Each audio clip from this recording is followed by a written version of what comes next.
and welcome to youth group. Can you guys believe that Easter is right around the corner? We kicked off youth group this week with an epic egg hunt, and by epic I mean there wasn't enough Easter eggs for everyone, so some of us ended up with no eggs, and those of us that did find eggs opened them up to find that most of them were completely empty.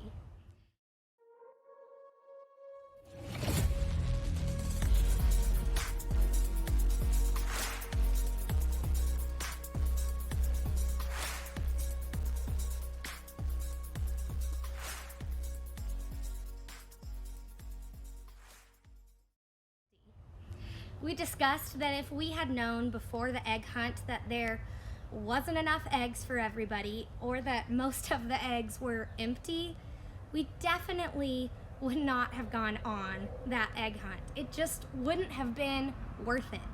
We have all had a really difficult year for many reasons. I don't know what kinds of difficulties you've been experiencing this past year. Maybe the most difficult thing that you experienced was a tough soccer practice, or a broken arm, or trying to eat that super extra spicy chicken wing. Or maybe you've been walking through something much more difficult, like rejection or stress, disappointment, sickness, or the loss of a friend or a loved one. Or maybe the tough things that you're going through are pretty ordinary but still exhausting, like trying to navigate friend drama, or get your grades up, or learn a new skill.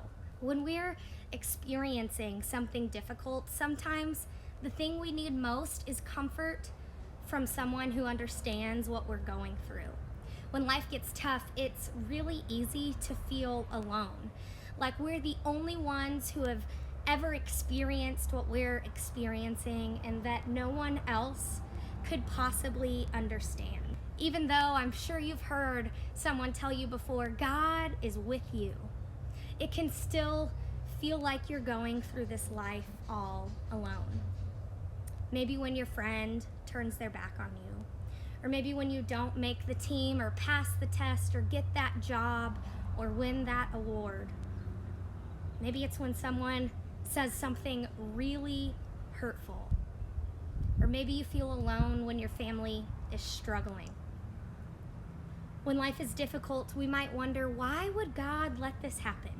Should I just give up? Is it all worth it? Now, this may come as a surprise, but even Jesus understands what it's like to ask questions like these. If you've been around the church before, you've probably heard that Jesus died and then rose from the dead a few days later. And you guys, that is what we celebrate every Easter Sunday, and that is what we're celebrating on Easter this year. But before we talk about what happened after Jesus died and his resurrection, let's talk about what happened before, because I think that Jesus has something to show us about suffering. This is Matthew chapter 26. It's a long one, so hang with me. When Jesus had finished saying all these things, he said to his disciples, "As you know, the Passover is 2 days away, and the Son of Man will be handed over to be crucified." Then the chief priests and the elders of the people assembled in the palace of the high priest, whose name was Caiaphas, and they schemed to arrest Jesus secretly and kill him. But not during the festival, they said, or there may be a riot among the people. Then one of the 12, the one called Judas, went to the chief priests and asked, "What are you willing to give me if I deliver Jesus over to you?" So they counted to him 30 pieces of silver. From then on, Judas watched for an opportunity to hand Jesus over. Then Jesus went with his disciples to a place called Gethsemane, and he said to them, "Sit here while I go over there and pray." He took Peter and the 2 sons of Zebedee along with him and began to be sorrowful and troubled.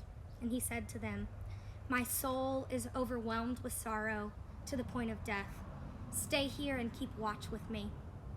Going a little further, he fell to his face on the ground and prayed, "My Father, if it is possible, may this cup be taken from me, yet not my will, but as you will."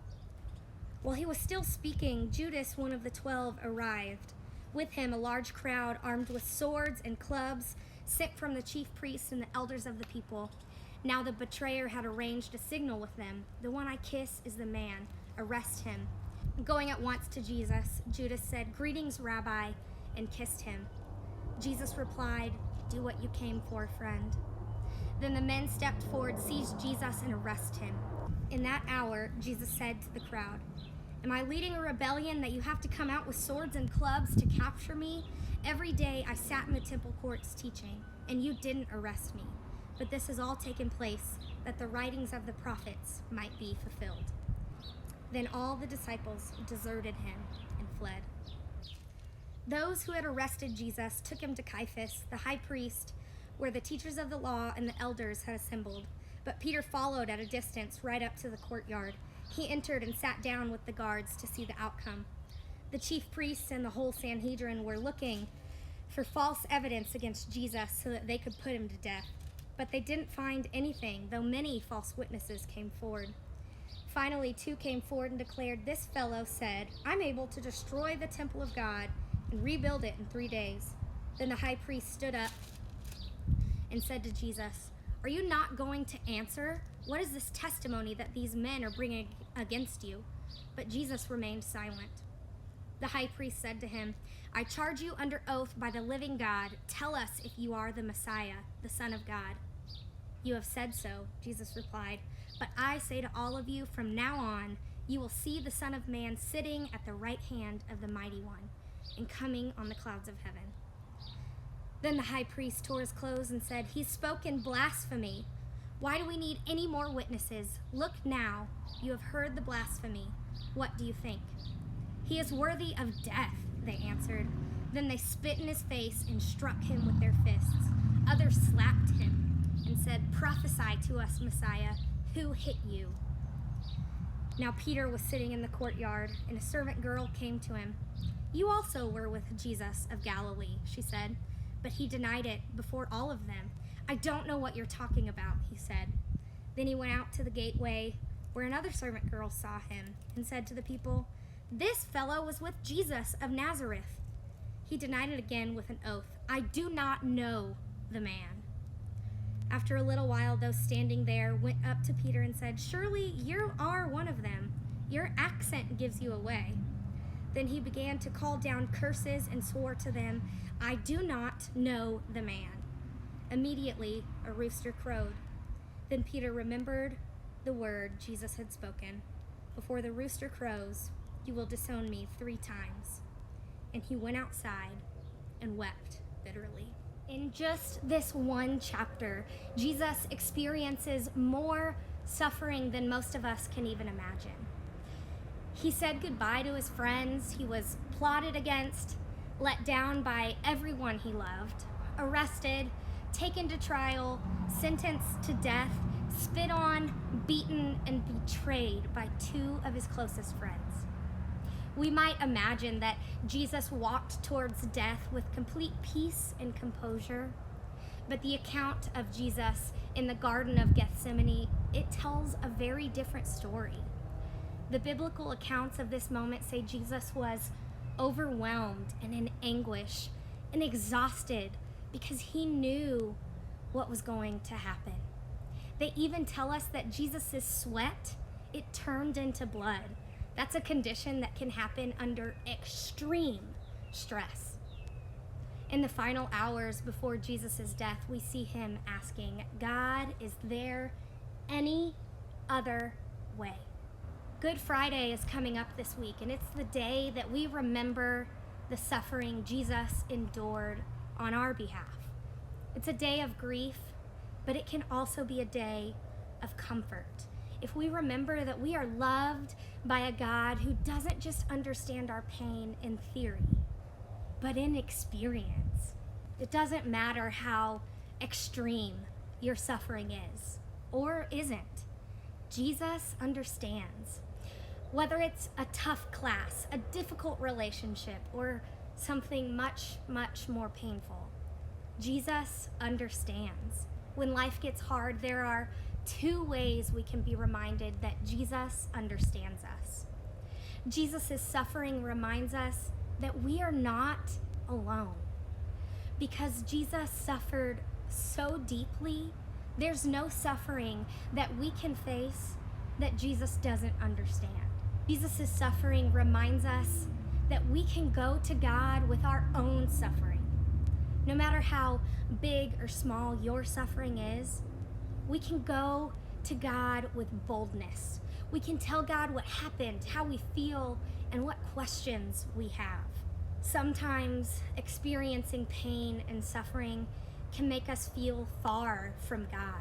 But what if we decide to see pain and suffering as a way to get closer to God?